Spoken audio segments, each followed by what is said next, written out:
just can't stop printing money. You see how this works, right? The new one from the Joe Biden administration. We're going to talk all about it. Plus, developments in the whole Elon Musk Twitter fiasco.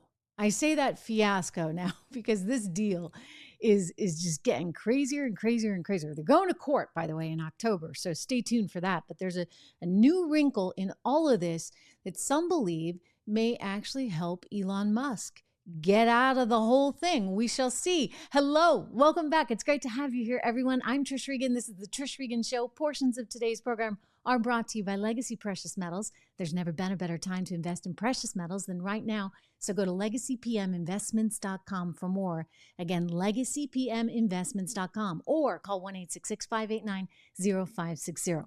So let's start here with the news that there's going to be about $10,000 worth of loan forgiveness. What do you know? You make less than $125K. If you have student loans, the government's going to forgive $10,000 worth of, I hope you didn't pay off those loans just yesterday, right? There are multiple problems with this. I mean, the most obvious, of course, being what I just said. If you're the poor schmuck who paid off your loans because you were just trying to do the right thing last week, well, guess what? You're feeling kind of stupid now.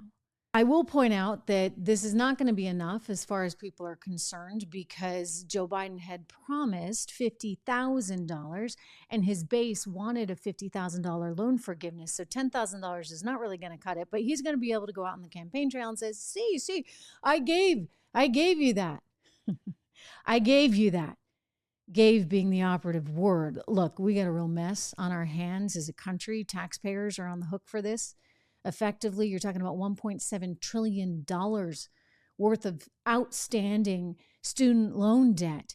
67% of those borrowers, they're under the age of 40 because people over the age of 40, well, they've probably paid off their debt by now. And this was a government-created thing. I mean, it's just so bad on every single level because it does encourage this sort of freeloader issue. Oh, why pay them off if the government's going to do it for you? You're disincentivizing and demoralizing, I think, a lot of people that are trying to do things right. But at the same time, we got ourselves in a situation that is all of the government's doing to begin with.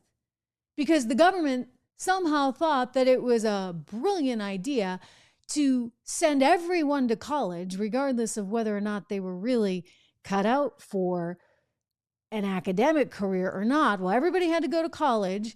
And since it was so expensive, they were just going to lend the money for anybody to go to college. And so consequently, they helped drive up inflation and they ensured that lots of people graduated with lots of silly degrees and no ability to do anything or pay back the money that they had borrowed. I mean, it all started, I'll give you a little history lesson in this. It started back in the 1960s because President Johnson, Lyndon Johnson, really wanted to find a way to encourage more diversity in education, get more people going to college. I mean, if you went back to the early 1900s, did you know that only 10% of Americans, less than 10% of Americans, even graduated from high school? I remember my grandmother, who grew up during a really challenging time during the Depression, graduated from high school during the Depression. She was so proud of that. Listen, these were different times, right? Very, very different times. And so understandably, way back when, people thought it would be a really good idea. It would help our economy if we could have a more educated population. And I don't disagree with that. I mean, I think the intentions were very good and very honorable, but how they went about it was kind of messed up along the way. Right? A funny thing happened on the way to the Forum because in 1965, when Johnson passed this Higher Education Act, which provided for money to guarantee student loans, that was sort of the beginning of the problem that really started to spiral later out of control. You no longer had to be a rich kid whose parents could afford to send you to college. Anybody theoretically then could go, because the money was there as long as you were willing to borrow it. You see, the problem, of course, with that is the money's there. And as long as you're willing to borrow it, you got a blank check. The money is kind of fictitious. To these 18-year-old kids, that's what it sort of is. It's sort of fictitious, right? They don't understand when they're paying $50,000 for tuition what that really actually means. And so consequently, this whole thing just spiraled out of control. The kids got the blank checks, and the colleges said, great. Oh, you get the money? Come on in, come one, come all. And so they really relaxed admission standards. And by relaxing admission standards, they brought those kids in who signed on the dotted line and had to pay the money back. And couldn't, because so many of them maybe didn't graduate or graduated with degrees that weren't going to actually enable them to make a living. Right? It used to be in America that you could make a decent living. You could maybe graduate from high school, maybe not, but you could get a job someplace, somewhere, and have an honorable existence, and that you could go to work every day. Maybe only one parent had to work and take care of your children, take care of your family, go on vacation twice a year, normal stuff, and eventually retire. And nowadays, completely different. And you got two parents always working. You've got the kids that need to go to college, but they're taking out all this money. Parents too, as well, taking out money, the kids taking out money. And consequently, our society is being left with all this debt. $1.7 trillion worth of outstanding student loan debt. Just to keep it in perspective, do you know what the entire subprime amount was? 1.3 trillion. So think about that. We have surpassed the amount of outstanding subprime mortgage debt that we had back in March of 2007, which was 1.3 trillion, now looking at 1.7 trillion of student loan debt. And the answer is somehow to just write it off. I mean, look, somebody's going to pay for that, right? What they really need to do is put some accountability into the system. Again, the colleges, they're just incentivized to bring them all in. They want as many students as they can because that's what pays for the new philosophy hall or the new conference center or the new gym or the new cafeteria, have you been to these college campuses? They are amazing. Amazing. And let me tell you, you don't need any of it, not one single bit of it, to get a good education. You don't need the fancy cafeteria. You don't need the fancy gym. You don't need the fancy sports arena. You don't need any of it to be well educated. But this is what they're doing with all this money. It is a racket, I am telling you. Maybe he thinks it scores him a political win with young people. I think young people are going to say, well, what'd you do for me lately? I think his party's going to say it's not enough. I think a lot of conservatives are going to feel like, well, gee, why was I the stupid idiot who worked my tail off to put my kids through school and scrimped and saved and, worked 3 jobs in order to make sure that they had access to an education? I think it's not going to sit well with people, but whatever the answer is, it can't be a continuation of this messed up system. We need accountability. Speaking about a crazy economy and everything, you saw some of the inflation numbers that we've been looking at, including the challenges I think that the housing market is experiencing, in part because home prices got so inflated, and coupling that with what the Fed needs to do on interest rates and already has done. This skyrocketing mortgage rate scenario makes it more challenging, of course, for people trying to buy their first home. I'll tell you, this is helping the rental market, though. You saw rents in New York City sky high, highest they've ever been. Who would have thought that, right? And then I've talked with my friend Charlie Dombeck over at Key City Capital. You may have seen his interviews. Actually, he's going to be on the show this Thursday. So I want to flag that for you. So make sure you tune in, because Charlie's going to join us from Key City Capital. And he's made the point that, look, rents have also skyrocketed in a lot of these Sun Belt areas like Tennessee and Florida. And that's where he specializes, in rental real estate. And he's got a very interesting way of approaching all this right now in terms of helping investors try to mitigate inflation, try to deal with some of the volatility that you're seeing in the stock market. You know what I've said about the stock market. It's a trader's market right now. I think it's extremely volatile. It's going to be that way for a while because there's a lot of stuff that needs to happen. Anyway, Charlie will be back on the show tomorrow. But in the interim, I do encourage you to go to keycitycapital.com/Trish, Trish, my first name, of course, keycitycapital.com/Trish. They are devoted to finding ways to help you from a tax strategy perspective so that you're really getting the most out of your income. So take a look at what they're doing, or tune into the show tomorrow, because you'll hear more from Charlie about his strategy and what he thinks. I got to ask him about the IRS too, what he thinks about the IRS these days. I know everybody's always angry at the IRS, but especially now with the 80,000 new agents coming on board, the $80 billion. I mean, it's just incredible. I had to stop myself for saying $80 billion. Think about that they're getting. I mean, they want to spend $400 billion. $80 billion of that is going to be just to the IRS. Wow. All while, by the way, they never bothered to close the tax loophole for billionaire private equity executives.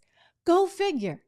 I mean, it's just so nauseating when you think about all of this, and when you think about all the special interests, whether it be the private equity industry or whether it be the education industry, which, let's face it, has just been pushing their narrative over and over and over again. Everybody's got to go to college. Really, they like look down on people that don't. It's really un-American, really, when you think about it. I mean, I'm all for anybody getting an education, and we need to do everything we can to encourage upward mobility as a society. It's good for so many reasons, obviously, economic reasons. But at the same time, listen, I got a guy who lives down the street from me, plumber. He could buy and sell anyone, guarantee it. He bought all the plumbing companies in New England and has a massive business. Why does everybody have to go get a PhD in women's studies and philosophy? Nothing against that, okay? I'm really not. I just think that it can't just be one way. We need to embrace diversity. Turning now to the other big story, Elon Musk, because he might have an opportunity. We shall see. I mean, I've said to you before, I'm doubtful only because he signed the merger agreement. And typically when these things are signed, I mean, like they're kind of ironclad. It's very, very rare that you would ever see any kind of breakup of a deal. I mean, it's only happened like once in the history of the Delaware courts. And that was a few years back. And it was because a company actually wound up in a whole lot of legal SEC style trouble, and their earnings just fell right out of bed. The company basically went kaput like overnight. I believe this was back in 2017. It was a pharmaceutical company. And so consequently, the Delaware court agreed that the acquirer didn't need to go through with the deal. It was considered what they call a MAC, a material adverse change. Is that going to happen here? I mean, this is what Elon Musk is arguing. And now something has happened that may give him a little bit of a leg to stand on. Let me share with you this news that just came out from a whistleblower. It was a whistleblower complaint. The former head of security at Twitter is alleging that there was all this mismanagement and all kinds of spam accounts that reportedly, according to him, management knew about. So this gentleman filed a complaint with the SEC, Securities and Exchange Commission, last month. It just became public this week. And he claims that he has uncovered, quote, extreme, egregious deficiencies by Twitter in every area of his mandate, including privacy, digital and physical security, platform integrity, and content moderation. And he goes on to allege that the chief executive actually knew about all this, but in part because reportedly pay structure was tied to having less spam and related, I guess, directly to that number of bot accounts, which Twitter, by the way, denies. Then as a result, he claims that management didn't care enough. So this is, of course, very interesting to Elon Musk, who's arguing that the business isn't what he thought it was going to be because there are all these bots on there. Twitter has come out and said that this gentleman was fired for, quote, ineffective leadership and poor performance, and that the complaint that he filed is, quote, riddled with inconsistencies and inaccuracies and lacks important context. But nonetheless, shares of Twitter in yesterday's session fell 7.3%. They're actually hitting their lowest closing price in about a month, and I would anticipate there's going to be more challenges for this company as it goes forward. It is a big legal question here, because it's not going to change the fact that Elon Musk did give up his right to due diligence, and that ultimately will be kind of a problem, a big problem for Elon and this company. As I said, the bar's really high, but for those of you on Elon's side for this one, it's interesting, and he might have a window here, because this might be the material adverse change that he's trying to put forth. I mean, if you're talking about major violations where the company was quite deliberately hiding things from shareholders and hiding things from the SEC, I don't know how it entirely changes the fact that he gave up the right to due diligence and trusted whatever research he already had on the company. But it does add a little bit more, right? If you want to stir the pot here, this is exactly, I think, the direction in which you would want to go. So I imagine Elon Musk's lawyers are looking very hard into all of this right now. We'll see. So this company's either going to do great and get taken out at a very big price, or maybe even a renegotiated price, or this company's like going to nothing, right? Like, I mean, it's going to be really problematic if it turns out that a lot of this is true and they're not able to get the deal done with Elon Musk. Interesting times ahead. Anyway, great to have you here, everyone. Thank you as always. I'm going to see you right back here tomorrow. As I mentioned, Charlie's going to be on the show with me. We'll talk a little bit more about real estate. If you haven't subscribed to the Apple version of this podcast, please do me that favor. Go to Apple Podcasts right now and sign up as a subscriber for the Trish Regan Show. It's free. It's always free. I'm here for you every day. This is so important. We need to talk about substantive things. We need truth. We need to be able to say, yeah, we're in a recession, so how do we get out of it?